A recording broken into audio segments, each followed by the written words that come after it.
Madame, Messieurs, bonsoir, bienvenue dans le 20h d'ITV. Voici les titres.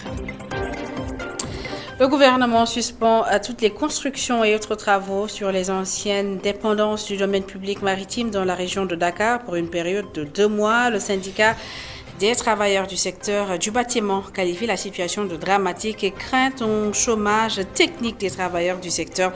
Réaction de leur secrétaire général à suivre dans cette édition. Le nouveau patron de la gendarmerie nationale officiellement installé ce matin en présence du ministre des Forces armées, le haut commandant de la gendarmerie nationale, directeur de la justice militaire, s'est engagé à œuvrer pour la satisfaction des populations, à préserver la paix et la cohésion nationale. Il y a quelques semaines, de la Tabaski, un conseil interministériel consacré à la préparation de la fête de l'Aïd s'est tenu ce matin. Les prévisions d'approvisionnement du marché en moutons tournent autour de 810 000.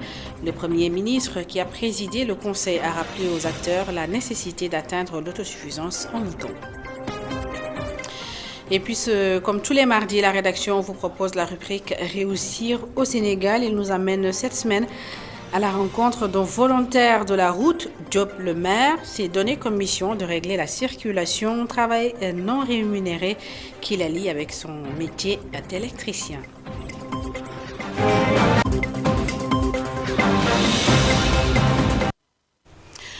Le nouveau haut commandant de la gendarmerie nationale, directeur de la justice militaire, a été officiellement installé dans ses fonctions ce matin. La cérémonie a eu lieu à la caserne Samba Diéry à Diallo en présence du ministre des Forces armées qui n'a pas manqué de rappeler le brillant parcours du désormais patron de la gendarmerie. Le général Martin Faye s'est engagé à œuvrer pour la satisfaction des populations et à préserver la paix et la cohésion nationale. Mamsena Boubabou. Le tapis rouge déroulé, la fanfare au rendez-vous, la musique des forces armées à fond, le nouveau haut commandant de la gendarmerie a été accueilli avec tous les honneurs. Est la plus haute distinction sénégalaise.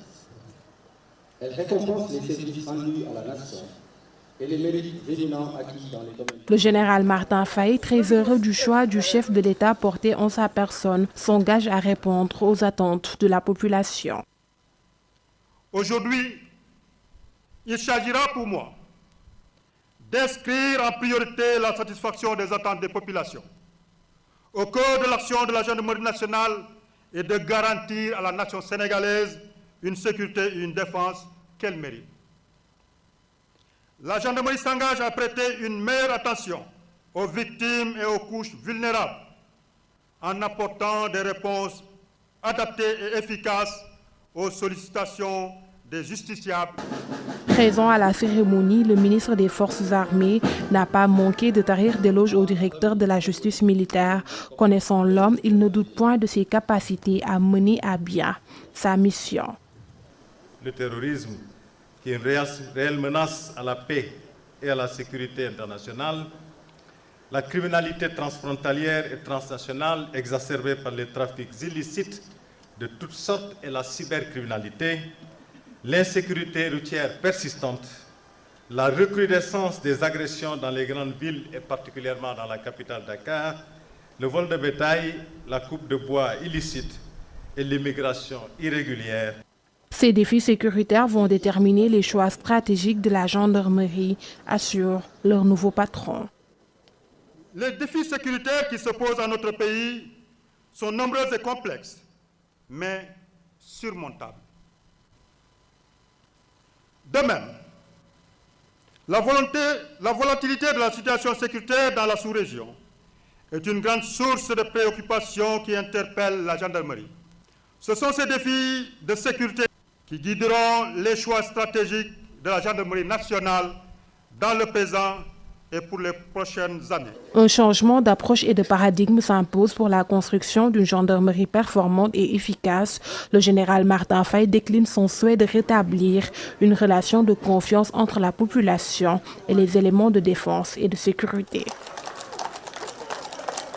Le nouveau directeur général du port autonome de Dakar, lui aussi, a officiellement pris fonction. La passation de service entre Mountaga Sy et son successeur Waly Diouf Bodian a eu lieu hier. Le tout nouveau directeur du port de Dakar s'engage à relever les défis de la performance. Aïssatou Kane et Augustin Mandan. Après 20 mois à la tête de la direction générale du port autonome de Dakar et après une période de 10 jours marquée par des échanges approfondis avec son successeur, Mountaga Sy souligne le poids des responsabilités qui incombent désormais à Waly Diouf Bodian. Sur vos épaules reposent désormais 95% de nos échanges extérieurs. Sur vos épaules reposent désormais 90% de nos recettes douanières. Je ne peux confirmer que vous êtes dépositaire d'une très grande marque de confiance des autorités du pays. Je dis à mes équipes que vous êtes une chance pour le port. Dans ce secteur vital considéré comme le moteur économique du pays, le nouveau directeur général s'engage à relever les défis qui se dressent devant lui.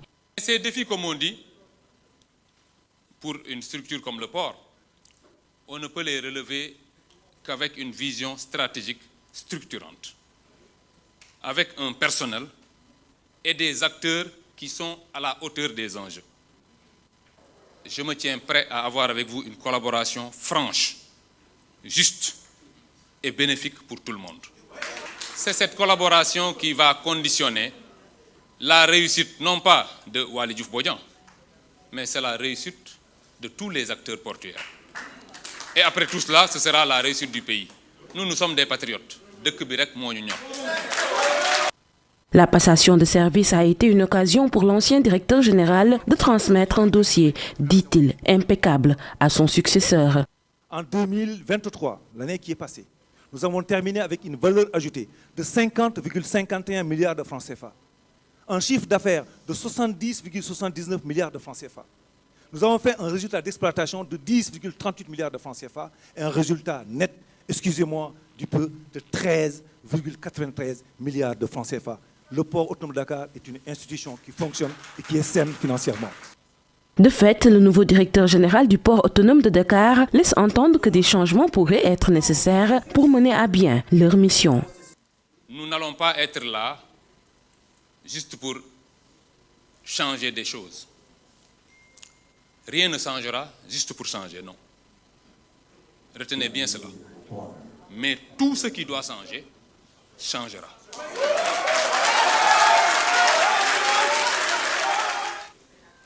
Ben xarit sama xarit may wax ne ma yàlla na yen bi oyof ma ne ko non port bi moo ko yenoo damay daanu.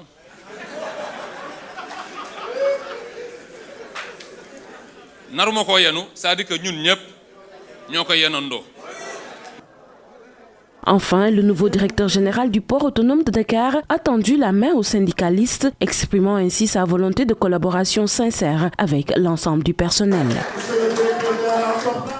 Je vous lisais dans les titres, le gouvernement a pris la décision de suspendre toutes les constructions et autres travaux sur les anciennes dépendances du domaine public maritime. Eh bien, la situation ne semble pas plaire aux syndicats des travailleurs du secteur du bâtiment. Ces travailleurs craignent d'être envoyés en chômage technique. Voici à ce propos les explications de leur secrétaire général, Alassane Ndao.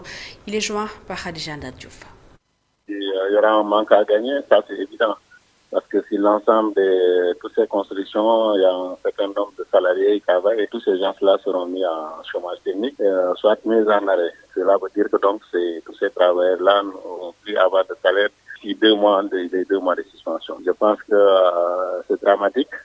Ils auraient dû quand même faire avoir plus d'attention avec les salariés. Parce qu'à mon avis, on n'a pas cherché de voir des médias à 14 heures, les conséquences sociales et économiques que cela va entraîner. Maintenant, ces 2 mois, ils ont dit 2 mois. Nous allons attendre parce que l'État, les nouvelles autorités vont diligenter ce dossier pour voir ceux qui sont en possession des documents en bonne et due forme, qu'on les laisse continuer les chantiers, ceux qui ne l'ont pas, et puis on arrête purement et simplement. Mais dans tous les cas, nous, en tant que travailleurs, quand on parle d'arrêt de chantier, on n'a pas le sourire aux lèvres. Alors à présent à Koudjadjen, c'est dans la région de Thiès. Les populations dénoncent les conséquences liées à l'exploitation minière dans la localité. La poussière provenant des carrières constitue, selon elles, un danger pour leur santé et pour l'environnement. Elles ont d'ailleurs enregistré plusieurs cas de maladies respiratoires dans le village et demandent l'intervention des autorités. Isidore Alexandre Sen et Samba Fall. L'atmosphère est polluée à Koudjadjen. Ce village de la commune de Chériflo souffre selon les habitants de l'exploitation minière. On avait dénoncé l'exaction des sociétés minières. En l'occurrence, il y avait l'ancienne société des phosphates de Thiès. Ces gens-là étaient venus et foulaient aux pieds tout ce qui est réglementation, tout ce qui est code minier. Ils se permettaient de s'installer à quelques encablures, seulement 800 mètres des zones d'habitation. Au-delà du cadre de vie, les populations de Koudjadjen devront faire face à la présence de certaines maladies pulmonaires. Là aussi, les carrières sont pointées du doigt. Ils le font, de grâce, ils le font s'il vous plaît, la nuit.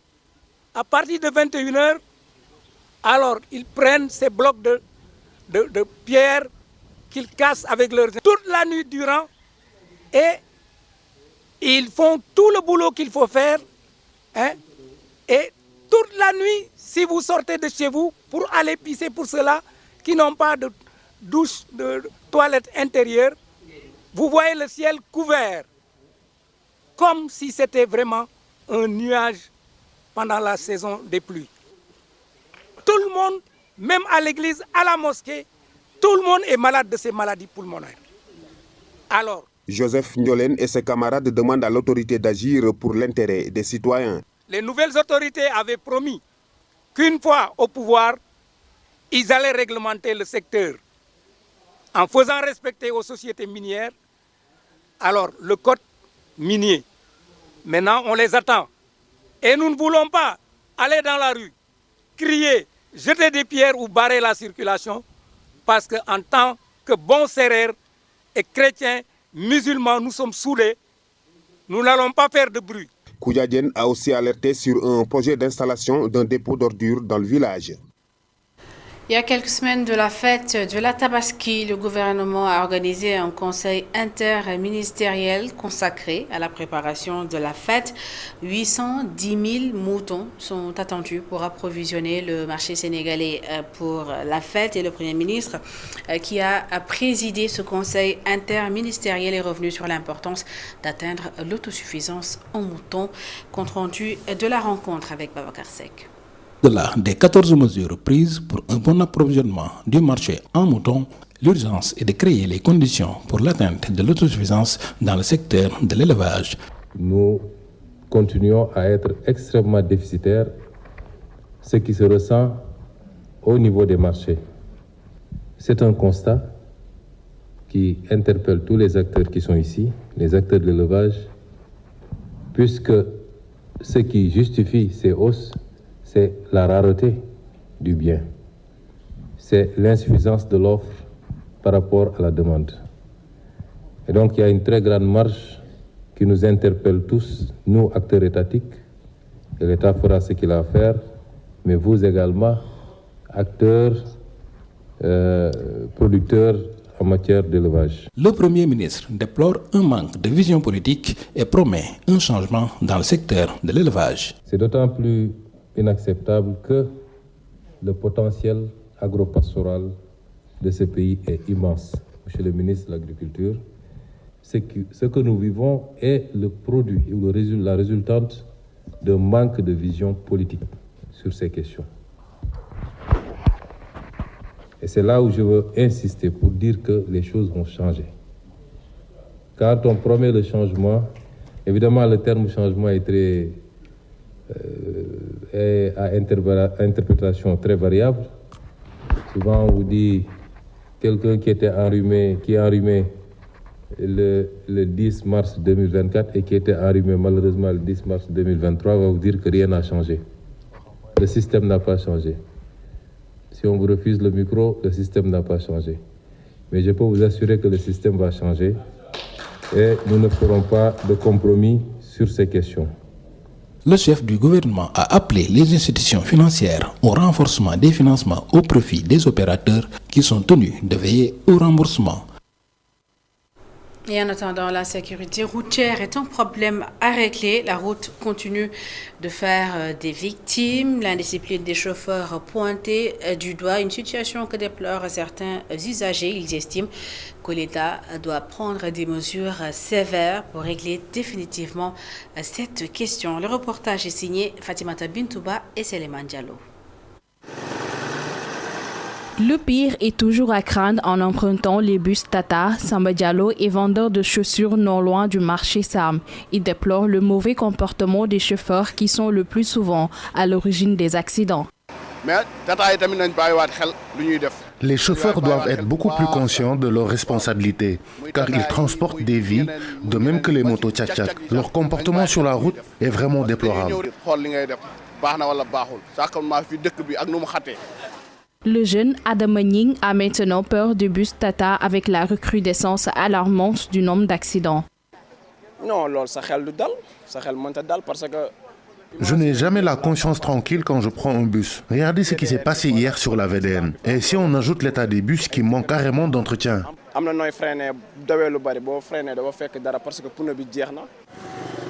Adjandei Fatoumbay est en pleine discussion avec la vendeuse de fruits à l'arrêt. Elle avoue que les usagers sont obligés de monter à bord du bus, malgré la peur. Des fois, on est obligé de les prendre parce qu'on n'a pas d'autre choix. Si vous êtes malade, si vous voulez aller quelque part, vous n'avez pas les moyens, vous êtes obligé de prendre le bus, tout le monde est en danger. Réorganise le secteur, il faut qu'on ait la discipline dans ce secteur. Rien que la journée d'hier, au moins 2 personnes ont perdu la vie dans un accident sur la VDN, un chiffre qui s'ajoute à la longue liste des victimes d'accidents de la route au Sénégal. Et un prélude de Grand Magal de Touba prévu au mois d'août. Le comité d'organisation du Magal a initié un CLD, un comité local de développement. Le problème de l'approvisionnement en eau en période de Magal a été émis par le comité d'organisation. Le sous-préfet de Touba qui a présidé la rencontre les a rassurés sur cette question. Voici Abdoulaye Kharma au micro de Gorandaklo. Nous avons tenu ici une réunion la semaine dernière, c'était le mercredi dernier, au sujet des problèmes que nous rencontrons souvent dans la distribution de l'eau au niveau de la commune de Touba, Mosquée. Et à cette occasion-là, des mesures fortes ont été prises et ces mesures sont en train d'être mises en œuvre. Et l'essentiel des populations de Touba, presque la quasi-totalité de la population a constaté que effectivement, il y a des améliorations notables qui ont été constatées sur le terrain en ce qui concerne la fourniture de l'eau. En réalité, selon les techniciens, le problème de Touba, c'est moins un problème de nombre de forages que de vétusté, n'est-ce pas, du réseau. Et donc, le directeur général de l'OFOR avait indiqué à l'occasion de cette rencontre que les pertes d'eau qui sont souvent dues à des détériorations des tuyaux seront réglées dans les meilleurs délais. Parce qu'il avait indiqué à cette occasion que des tuyaux en inox ont été commandés et les livraisons seront faites, n'est-ce pas, incessamment. Et je pense qu'avec cette trouvaille, on va trouver une solution définitive au problème de l'eau à Touba.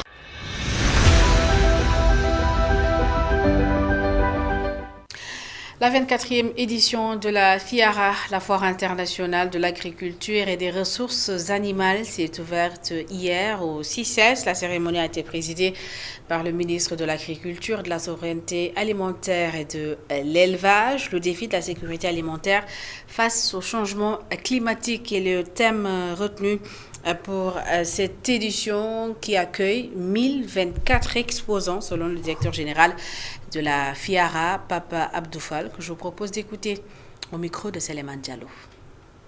Nous venons de procéder à l'ouverture de la 24e édition de la FIARA. Comme on l'avait annoncé, c'était le 4 au 26. Mais vous savez tous que toujours la première semaine, c'est une semaine d'installation, d'organisation, d'arrivée, entre autres. Donc la FIARA va se tenir à partir d'aujourd'hui jusqu'au 26, soit 2 semaines. En marge de cette 24e édition de la FIARA, si vous regardez à gauche et à droite, vous avez vu des stands qui ne sont pas encore occupés. C'est le salon international de l'agriculture et des animaux qui va commencer dès demain pour permettre aux hommes d'affaires, aux opérateurs économiques qui n'ont pas beaucoup de temps, aux décideurs, de venir pour 3 jours, 4 jours, discuter, échanger avec leurs partenaires ou bien avec leurs clients afin de tisser des relations, voire même conclure des contrats. Donc c'est l'objectif de ce grand salon parce que vous savez que les gens n'ont plus de temps pour rester 3 semaines, 2 semaines dans un pays. Donc c'est ce qui justifie la tenue de ce premier salon qui va débuter demain 14 jusqu'au 18. Ensuite de ça, comme vous venez de le voir, on a visité le pavillon institutionnel qui est sur 4000 m². L'élevage que vous apercevez là-bas, c'est sur 3000 m². Je ne parle même pas du pavillon Sénégal qui est sur 4600 m².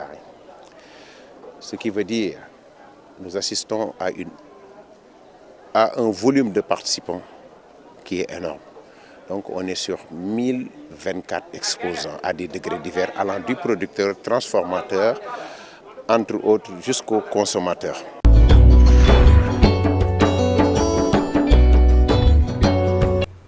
À la rencontre d'un volontaire du trafic, il s'appelle Tidjane et il est plus connu sous le nom de Job le maire. Il s'est fixé comme mission de régler la circulation, un travail non rémunéré qu'il allie avec son métier d'électricien. Aïssatou Kane. Ce matin, ordinaire à Dakar, au milieu de ces embouteillages, une figure familière se distingue. Diop, le maire, bénévole de la circulation. Avec une efficacité remarquable et une énergie débordante, il se faufile entre les voitures. Au quotidien, Diop seconde les forces de l'ordre sous le chaud soleil. Sans relâche, il s'investit dans cette mission bénévole depuis 8 ans déjà.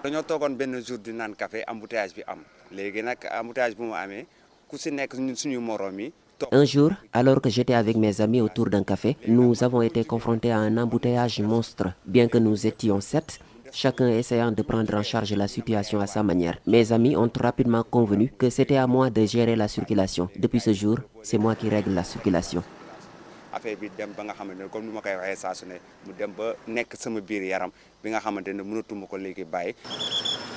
Malgré l'absence de formation officielle, il a acquis une expertise en matière de sécurité routière sans aide d'aucune autorité.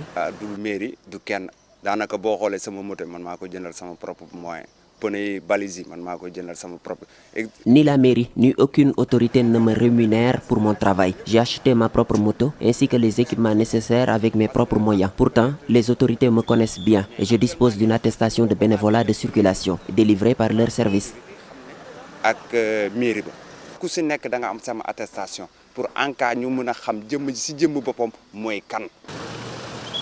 Cependant, cet engagement altruiste n'est qu'un aspect de sa vie.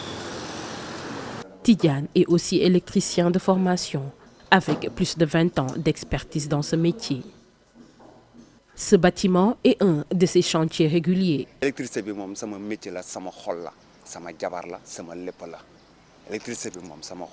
L'électricité est ma passion. J'ai réalisé tous les travaux ici par moi-même, car c'est mon métier. J'ai également un autre chantier en cours au Maris. Avec 20 ans d'expérience dans ce domaine, j'ai reçu une bonne formation.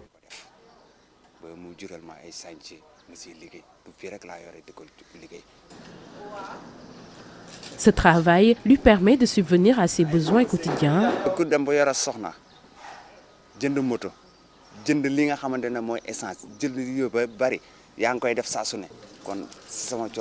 Je gagne bien ma vie grâce à mon métier. Par exemple, cet appartement m'a coûté 700 000 francs pour les 2 pièces, soit 1 400 000 francs. En revanche, je ne perçois aucun revenu de mon activité de bénévolat.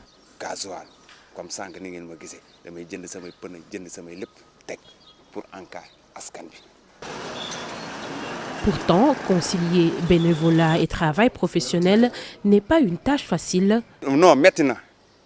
Parce que si le système là, parce que si chantier yu may liggéey Concilier mon métier d'électricien avec le bénévolat n'est pas facile. Je choisis de ne pas travailler le matin sur les chantiers pour ne pas déranger les voisins. Ainsi, je consacre mes matinées au bénévolat et mes après-midi aux travaux. Le travail sur la circulation est particulièrement difficile. Parfois, je n'ai ni le temps de boire ni de manger. Parce que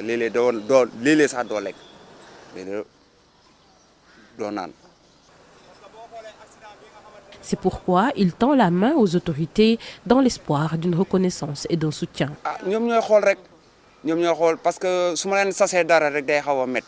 C'est aux autorités de décider si elles veulent me soutenir en lien avec mes propositions. Si cela leur convient, tant mieux. Sinon, ce n'est pas grave. Je continuerai personnellement à faire du bénévolat car je sais que je contribue à réduire les accidents.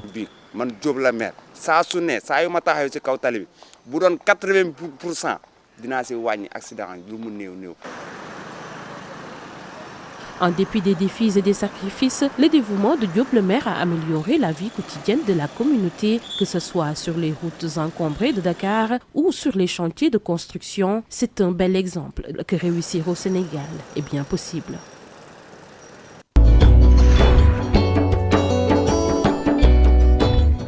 Fin de ce journal, merci à toutes et à tous de l'avoir suivi. Merci de votre fidélité. L'information continue sur emedia.sn. Tout de suite, la suite du retour sur l'actualité.